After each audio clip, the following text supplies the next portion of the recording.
Assalamualaikum, halo adik-adik, kenalin aku Sylvia. Selama beberapa waktu ke depan aku akan membuat video untuk membantu adik-adik dalam mempersiapkan SNBT atau UTBK, khususnya di materi-materi bahasa Indonesia, baik itu PBM, PPU maupun literasi bahasa Indonesia. Jika dirasa video ini bermanfaat, boleh banget mohon bantuan dan dukungannya untuk subscribe, like, komen, dan share video ini ya, karena aku baru banget mulai bikin video nih. Dan jangan lupa untuk tonton video ini sampai akhir, oke?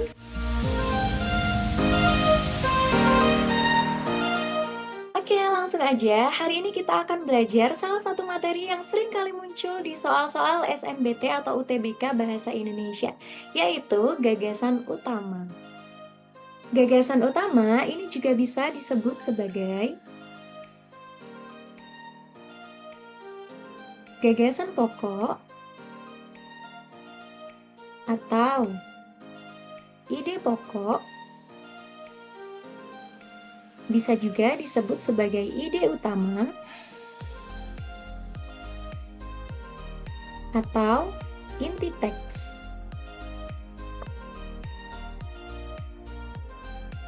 Jadi adik-adik tidak usah bingung kalau ketemu soal mengenai gagasan utama, gagasan pokok, ide utama, inti teks itu semua sama.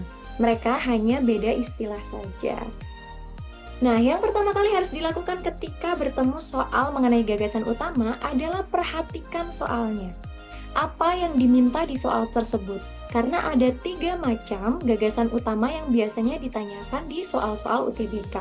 Yang pertama yang ditanyakan biasanya adalah gagasan utama teks. Ada juga soal yang menanyakan gagasan utama paragraf.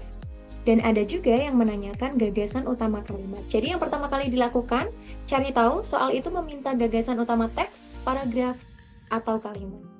Seperti itu. Nah, kalau soalnya ternyata meminta gagasan utama teks, maka kita harus cari tahu dulu mana yang menjadi paragraf utamanya. Karena di setiap teks itu kan ada beberapa paragraf. Satu teks itu kan terdiri dari lebih dari 1 paragraf. Nah, 1 paragraf di antara paragraf itu merupakan paragraf utama. Atau bisa disebut juga paragraf yang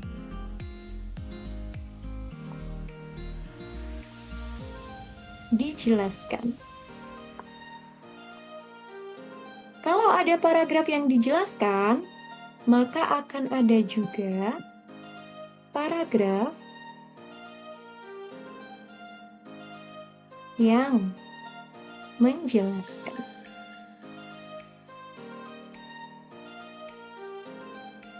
Bedanya apa paragraf yang dijelaskan dan menjelaskan? Paragraf yang dijelaskan adalah paragraf utamanya, sehingga paragraf-paragraf lain mengikuti pembahasan yang diulas di paragraf utama. Jadi yang lain menjelaskan paragraf yang dijelaskan tadi, seperti itu.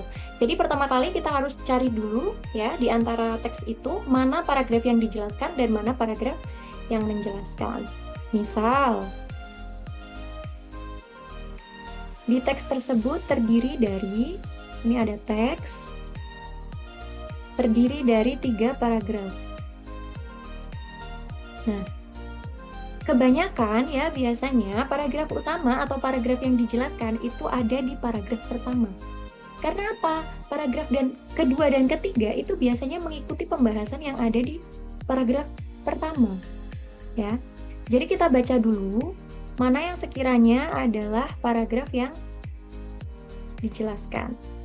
Kalau sudah ketemu, misal ada di paragraf 1, maka kita bisa cari gagasan utamanya melalui gagasan utama paragraf. Karena perlu diingat, gagasan utama itu ada 1 di setiap paragraf. Jadi masing-masing paragraf itu pasti memiliki 1 gagasan utama. Jadi kalau teksnya itu terdiri dari 3 paragraf, maka akan ada 3 gagasan utama, ya, masing-masing 1. Seperti itu. Nah, karena sudah ketemu paragrafnya yang menjadi paragraf utama, yang lain kan paragraf yang menjelaskan. Yang lain ini menjelaskan. Yang ini paragraf yang dijelaskan.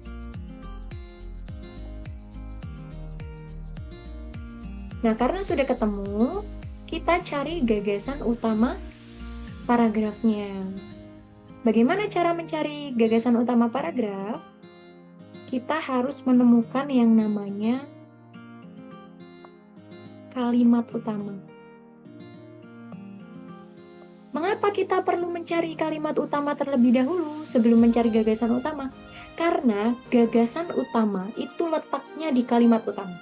Jadi kalau adik-adik sudah menemukan kalimat utamanya yang mana, maka di situ juga adik-adik akan menemukan gagasan utamanya yang mana.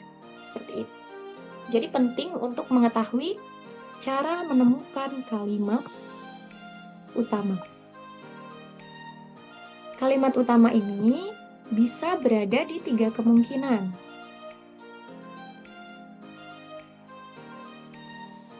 Bisa ada di awal paragraf atau di kalimat pertama ya biasanya, atau disebut juga sebagai paragraf deduktif.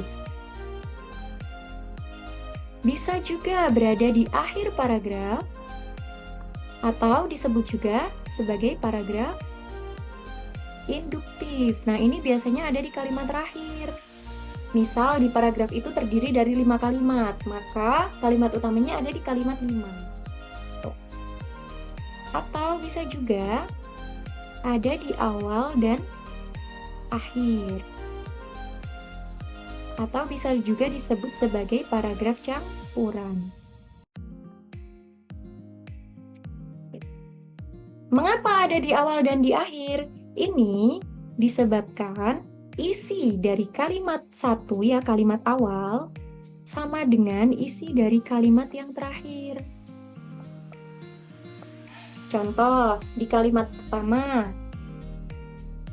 meminum jus buah sangat penting bagi kesehatan tubuh karena mengandung banyak vitamin, gitu ya. Itu di kalimat 1. Nah, di kalimat terakhir menyebutkan, itulah mengapa jus buah sangat penting bagi kesehatan, gitu ya. Jadi sama, meskipun susunan kalimatnya berbeda, tapi isi ya, inti dari kalimat 1, kalimat awal dengan kalimat terakhir itu sama. Sehingga dia masuk ke paragraf campuran. Kalimat utamanya ada di awal dan di akhir. Bisa dipahami ya? Seperti itu.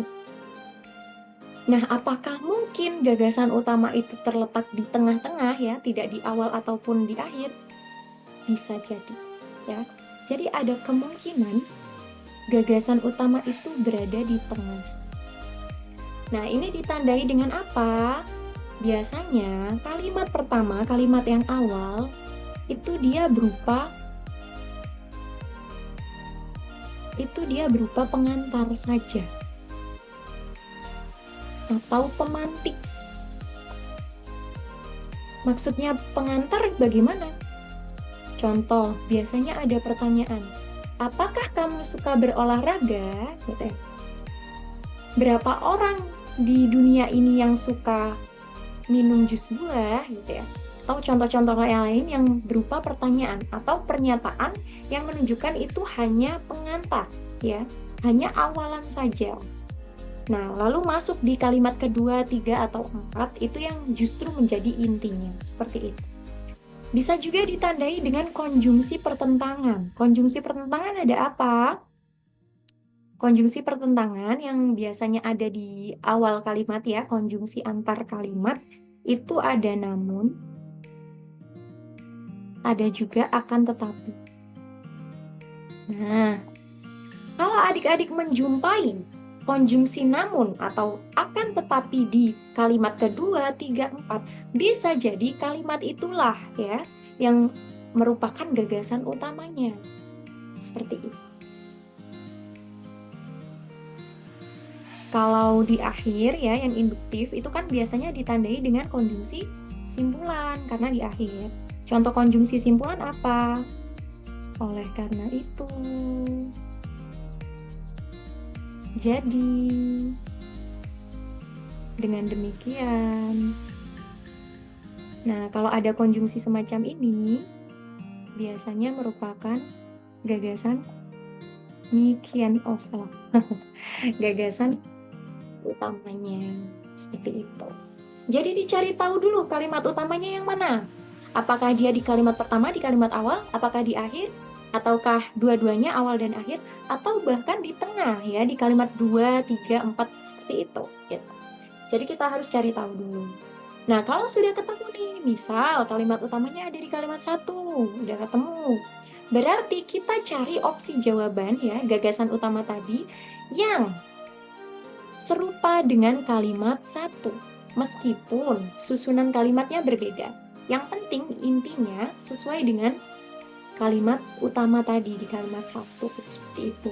Dan pastikan subjek dan predikatnya itu sesuai dengan kalimat utamanya. Maka itulah yang menjadi gagasan utama.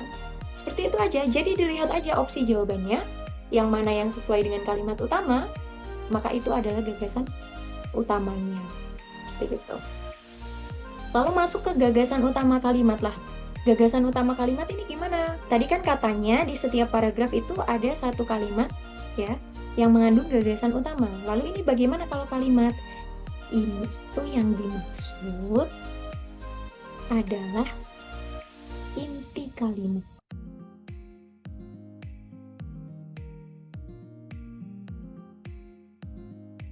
Jadi kalau ada pertanyaan yang menanyakan gagasan utama kalimat, itu yang dia maksud adalah inti kalimatnya. Jadi cara mencarinya gampang. Tinggal temukan inti kalimat. Inti kalimat ada apa saja? Ada subjek dan ada predikat. Perlu diingat, suatu kalimat ya bisa dikatakan bahwa dia adalah kalimat jika memiliki minimal ada subjek dan predikat. Tidak ada subjek, bukan kalimat. Tidak ada predikat, bukan kalimat. Maka dari itu, subjek dan predikat inilah yang disebut sebagai inti kalimat. Hal wajib yang ada di kalimat. Jadi kalau ada soal gagasan utama kalimat atau inti dari kalimat di atas, tinggal cari subjek dan predikatnya, sesuai dengan opsi jawabannya. Kalau subjek dan predikatnya sesuai dengan yang ada di kalimat tersebut, selesai. Ya, ketemu jawabannya. Seperti itu. Nanti mungkin adik-adik bisa coba di beberapa soal yang menanyakan gagasan utama, baik itu gagasan utama teks, paragraf, dan kalimat. Coba cara ini, coba diterapkan ya. Kalau misal ada pertanyaan, bisa tulis di kolom komentar atau chat saya saja. Seperti itu. Oke, ada soal ya, bisa kita ulas setelah ini. Baik, di sini saya ada teks yang terdiri dari 3 paragraf ya. Dan yang ditanyakan di sini adalah gagasan utama teks. Sesuai dengan cara tadi ya, untuk mencari gagasan utama teks kita perlu cari tahu dulu mana paragraf yang dijelaskan dan mana paragraf yang menjelaskan. Adik-adik bisa baca dulu teksnya, nanti coba temukan mana paragraf yang dijelaskan dan menjelaskan. Setelah dibaca, akan ditemukan bahwa paragraf 1 ini merupakan paragraf utamanya atau paragraf yang dijelaskan, paragraf utama. Mengapa demikian? Karena di paragraf 1 ini membahas tentang Piala Dunia Sepak Bola yang kemudian diulas, dijelaskan ya secara lebih lengkap di paragraf 2 dan 3. Sehingga paragraf 2 dan 3 ini termasuk paragraf yang menjelaskan paragraf 1. Seperti itu. Nah, karena sudah ketemu nih paragraf utamanya atau paragraf yang dijelaskan adalah paragraf 1, sekarang kita tinggal mencari di mana letak kalimat utamanya. Di sini ada Piala Dunia Sepak Bola adalah kejuaraan olahraga paling meriah dan populer di muka bumi. Miliaran pasang mata selalu menyaksikan. Nah, di sini sudah ada miliaran pasang mata selalu menyaksikan dari layar kaca, otomatis itu membahas tentang Piala Dunia, ya. Lalu di kalimat terakhir pun mereka, ya, mereka di sini sudah ada kata ganti, ya, yang menunjukkan bahwa dia adalah menjelaskan. Dia menjelaskan kalimat sebelumnya, mereka, yaitu penonton-penonton tadi ya. Mereka melihat aksi ratusan sepak bola. Jadi otomatis kalimat terakhir dan kalimat nomor 2 ini bukan kalimat utama, karena mereka menjelaskan, keduanya menjelaskan kalimat pertama. Jadi yang menjadi kalimat utama adalah kalimat 1. Seperti itu. Sudah ketemu di sini, kalimat utamanya di kalimat 1. Berarti gagasan utamanya juga ada di kalimat 1. Kita cari opsi jawaban yang isinya kurang lebih sama dengan yang ada di kalimat 1. Diperhatikan lagi isi kalimat 1. Nah, ini dia soalnya. Kalau adik-adik sudah baca kalimat 1, maka yang paling sesuai ya, yang paling sama dengan kalimat 1 adalah yang di Piala Dunia Sepak Bola adalah kejuaraan olahraga paling meriah dan populer. Maka ini adalah gagasan utamanya. Sudah bisa dipahami, Amang? Kalau sudah, saya akhiri dulu. Sampai jumpa di video-video berikutnya. Terima kasih. Wassalamualaikum warahmatullahi wabarakatuh. Dadah.